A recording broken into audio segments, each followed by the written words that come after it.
আসসালামু আলাইকুম। Welcome back to our channel. আজকে গ্রামারের আরেকটি বেসিক টপিক নিয়ে উপস্থিত হয়েছি। আমরা প্রত্যেকে জানি পার্টস অফ স্পিচ ৮ প্রকার। সেই ৮ প্রকার থেকে অন্যতম একটি প্রকার হচ্ছে নাউন এবং নাউন মানে হচ্ছে নেমিং ওয়ার্ড বা কোনো কিছুর নামকে কিন্তু আমরা নাউন বলি। সেটা হতে পারে ব্যক্তির নাম, হতে পারে কোনো বস্তুর নাম, কোনো জায়গার নাম, কোনো গুণের নাম বা কোনো অবস্থার নাম। প্রত্যেকটাকে আমরা নাউন বলে থাকি। তো নাউনেরই আরেকটা প্রকার হচ্ছে কাউন্টেবল নাউন এবং আনকাউন্টেবল নাউন। আর এই শ্রেণীবিভাগটা করা হয় গণনার উপর ভিত্তি করে। আমি কি বললাম? গণনার উপর ভিত্তি করে। গণনার উপর ভিত্তি করে। গণনার উপর ভিত্তি করে নাউনকে কাউন্টেবল এবং আনকাউন্টেবল এই ২ ভাগে ভাগ করা যায়। তো কাউন্টেবল নাউন বলতে আমরা কোনগুলোকে বুঝবো? যে নাউনগুলো বা যেই নামগুলোকে বা যে বস্তুগুলোকে বা যে জিনিসগুলোকে আমরা গণনা করতে পারি বা কাউন্ট করতে পারি, যেগুলোকে আমরা কাউন্ট করতে পারি, সেগুলো হচ্ছে কাউন্টেবল নাউন এবং যেগুলোকে আমরা কাউন্ট করতে পারি না, যে নাউনগুলো গণনা করা যায় না, নাউনগুলো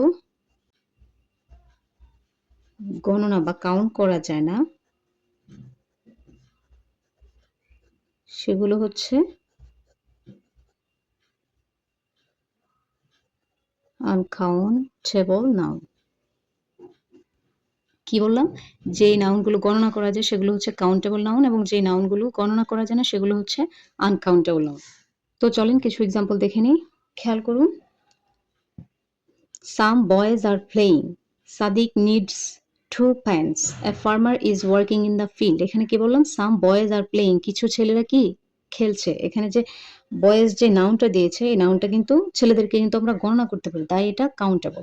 আবার যখন বললাম সাদিক নিডস 2 পেন্স, এই বয়েজ এগুলো হচ্ছে ব্যক্তি বা পিপলের নাম। তো পেন হচ্ছে কি বস্তু বা থিং, বস্তুর নাম পেন্স। Sadiq needs 2 pens. সাদিকের ২ টা কলমের দরকার। কলম কিন্তু আমরা গণনা করতে পারি। আবার দেখেন a farmer is working in the field. Farmer মানে কৃষক। তো আমরা ফার্মার বা কৃষকদেরকেও কিন্তু গণনা করতে পারি। একজন কৃষক কি মাঠে কাজ করছেন।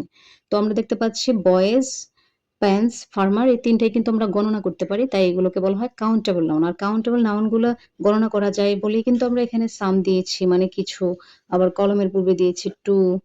ফার্মার একজন farmer farmer is working in the field. বলতে আমরা 1 বোঝাই। ঠিক আছে? বলতে বোঝায় 1 বা একটি বা একজন। আর farmer is working in the field একজন কৃষক মাঠে কাজ করছেন। কাউন্টেবল নাউন গুলোকে গণনা করা যায়। এই কারণে এদের পূর্বে আমরা ডিটারমিনার ইউজ করি।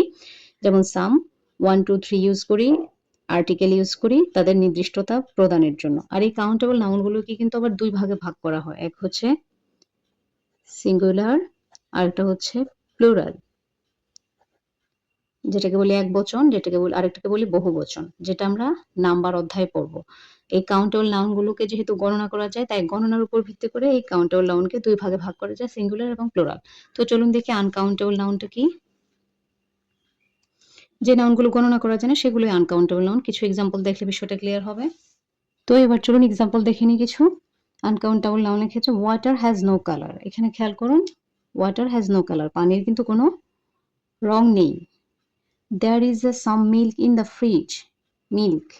ফ্রিজে কিছু দুধ রয়েছে। I like drink coffee. আমি কফি পান করতে পছন্দ করি। Petrol catches fire easily. Petrol কি করে? পেট্রোলে সহজে আগুন ধরে। তো আমরা এখানে দেখতে পাচ্ছি ওয়াটার, মিল্ক, কফি, পেট্রোল এই প্রত্যেকটাই কিন্তু আনকাউন্টেবল নাউন। কারণ এগুলোকে কিন্তু আমরা গণনা করতে পারি না। খেয়াল করুন এখানে ওয়াটার, পানি কি গণনা করা যায়? অবশ্যই গণনা করা যায় না। মিল্ক গণনা করা যায় না। কফি আমরা কখনো বলি না 1 কফি বা ১ টা কফি। ঠিক আছে? কফিও গণনা করা যায় না। পেট্রোল বা গ্যাস এটাও কিন্তু গণনা করা যায় না। আবার অ্যাবস্ট্রাক্ট নাউন অবশ্যই আপনারা প্রত্যেকেই চেনেন। অ্যাবস্ট্রাক্ট নাউন এবং প্রত্যেক ম্যাটেরিয়াল নাউনগুলো কিন্তু প্রত্যেকটাই আনকাউন্টেবল নাউন। অ্যাবস্ট্রাক্ট নাউন কোনগুলো? আমরা সবাই জানি বিউটি কোনো গুণের নাম। বিউটি আবার যদি বলি অনেস্টি, আবার যদি বলি গোল্ড, যেকোনো গ্যাস, মিল্ক এই প্রত্যেকটা কিন্তু হচ্ছে বিউটি, অনেস্টি, ট্রুথফুলনেস এই প্রত্যেকটা হচ্ছে অ্যাবস্ট্রাক্ট নাউন এবং ম্যাটেরিয়াল নাউন কোনগুলো? গোল্ড, গ্যাস এই প্রত্যেকটা হচ্ছে ম্যাটেরিয়াল নাউন। আর এই ২ প্রকার নাউনও কিন্তু এই আনকাউন্টেবল নাউনের মধ্যে পড়েছে। তো আমরা কি বুঝলাম? গণনার উপর বা কাউন্ট করার উপর ভিত্তি করে নাউনকে ২ ভাগে ভাগ করা যায়। কাউন্টেবল নাউন এবং আনকাউন্টেবল নাউন। যেগুলোকে গণনা করা যায় সেগুলোকে বলি কাউন্টেবল, যেগুলোকে গণনা করা যায় না সেগুলোকে বলি আনকাউন্টেবল। কাউন্টেবল নাউনগুলো আবার ২ টা প্রকার, সিঙ্গুলার, প্লুরাল। যেহেতু গণনা করা যায় তাই আমরা একবচন, বহুবচন বলতে পারি। আনকাউন্টেবল গুলো যেহেতু গণনা করা যায় না, এগুলো ওর কোনো প্রকার নেই। যেমন water, milk, coffee, gas, petrol, honesty, beauty, truthfulness, এই প্রত্যেকটাই হচ্ছে আনকাউন্টেবল নাউন। তো আজ এ পর্যন্ত। পরবর্তীতে আবারও কোনো বেসিক টপিক নিয়ে উপস্থিত হবো। Till then keep learning and keep growing. আল্লাহ হাফেজ।